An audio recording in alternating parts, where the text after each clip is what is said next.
Pada suatu hari, tinggallah seorang anak kecil bernama Edo di lingkungan pedesaan yang asri dengan pohonan rindang dan udara pagi yang menyegarkan tubuh. Edo terkenal sebagai seorang yang aktif, pintar, dan peduli terhadap lingkungannya. Halo, nama saya Edo. Saya tinggal di desa Makmur Jaya. Ayo kita jalan-jalan keliling desa ini. Pastinya sangat menyenangkan. Wah, banyak juga ya sampah kertas ini. Wah, sayang sekali kertas-kertas ini dibakar begitu saja. Ada tidak ya cara untuk memanfaatkannya? Aha, aku ada ide nih.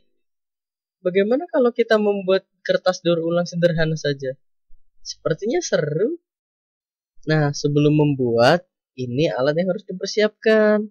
Siapkan 1 buah baskom, 1 buah saringan, 1 buah blender, 1 buah gunting, 1 buah spons, dan beberapa lembar triplek. Nah, kemudian dilanjut dengan bahan-bahannya. Yang pertama tentu saja kertas bekas, bisa dari koran, majalah, maupun buku yang sudah tidak terpakai. Kemudian garam, lem kertas cair, dan beberapa pewarna. Oke, sekarang kita sudah siap untuk membuat kertas daur ulangnya. Pertama, rendam kertas ke dalam air hingga lembek. Kemudian, campurkan kertas yang sudah lembek tadi dengan air di dalam blender, lalu hancurkan hingga benar-benar hancur. Kemudian, tambahkan lem kertas cair secukupnya, lalu blender lagi. Lalu, masukkan garam secukupnya supaya kertas awet dan tidak gampang berjamur. Langkah berikutnya, masukkan bubur kertas ke dalam ember dan tambahkan sedikit air hingga 2/3 tinggi ember. Atur supaya komposisinya tidak terlalu encer maupun terlalu kental. Kemudian, masukkan saringan ke dalam ember hingga terendam. Gerak-gerakkan ayakan ke kanan dan ke kiri secara perlahan. Lalu, angkat saringan secara pelan-pelan dalam posisi mendatar. Kemudian, kita rapikan sisa-sisa kertas yang menempel di pinggiran saringan supaya kertas yang dihasilkan bisa lebih rapi.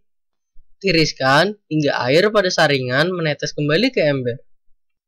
Miringkan triplek, kemudian tempelkan saringan di atas permukaan triplek.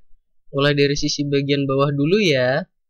Tekan saringan hingga semua permukaan saringan menempel di permukaan triplek. Dengan menggunakan spons, tekan-tekan bagian belakang saringan hingga air terserap oleh spons. Kemudian, pelan-pelan kita lepaskan saringan dari triplek. Terakhir, keringkan kertas di bawah sinar matahari hingga kering dan bisa dikelupas dengan mudah. Asik, kertas daur ulangnya sudah jadi. Ayo kita lihat. Wah, ternyata mudah ya membuatnya. Jadi, sudah pada tahu kan cara mengolah kertas? Ayo kita coba di rumah. Banyak loh keuntungannya. Antara lain, mengurangi polusi udara, menjaga kelestarian alam, penghematan kertas, dan menghasilkan kertas yang bernilai jual. Jadi, kita sebagai anak Indonesia tidak boleh membuang sampah sembarangan karena dapat merusak alam serta merusak diri kita sendiri. Misalnya nih, dengan membuang sampah sembarangan di sungai, maka saat hujan deras akan terjadi banjir, dan banjir ini akan membawa wabah penyakit bagi kita semua. Makanya teman-teman, ayo kita membangun Indonesia mulai dari diri kita sendiri, mulai dari yang kecil, dan mulai dari sekarang.